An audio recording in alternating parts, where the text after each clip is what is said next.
وَلِمَنْ خَافَ مَقَامَ رَبِّهِ جَنَّتَانِ، جو اپنے رب کے حضور کھڑے ہونے سے ڈرتے ہیں. جنتان، رب کی بارگاہ سے اسے کیا اجر ملتا ہے؟ قرآن کہہ رہا ہے جنتان، اسے 2 جنتیں ملیں گی. 2 جنتیں رب جلیل عطا فرمائے گا. ائمہ تفاسیر فرماتے ہیں ایک جنت عدن ہے اور ایک جنت نعیم ہے، رب اپنے فضل سے عطا فرمائے گا. لیکن بات یہ جنت کس کے لیے ہے؟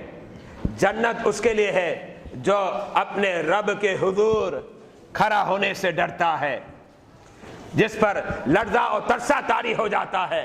لیکن یاد رکھے گا دعوے تو ہر کوئی کرتا ہے، میں بھی دعویٰ کرتا ہوں، آپ بھی دعوے کرتے ہیں، اور ایمان بھی ہے، رب سے ڈرتے ہیں. اس لیے کہ اگر کوئی یہ کہتا ہے میں رب سے نہیں ڈرتا، یاد رکھیے گا پھر اس کا ایمان ہی کہاں بچے گا. ایمان نہیں بچتا.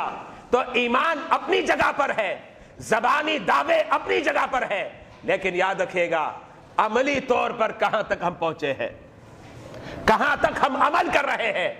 عملی طور پر بندہ کیا کرے؟ خوف خدا کا مظاہرہ کرے. اور وہ کس سے واضح ہوگا؟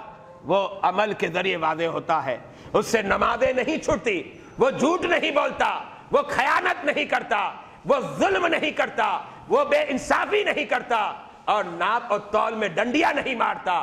بلکہ جب بھی اس سے کوئی گناہ صادر ہونے والا ہوتا ہے، رب کا خوف اسے جھنجھوڑتا ہے اور کہتا ہے یاد رکھنا جس سے تو ڈرتا ہے وہ دیکھ رہا ہے، تیری گرفت کرے گا اور تجھے پکڑ لے گا.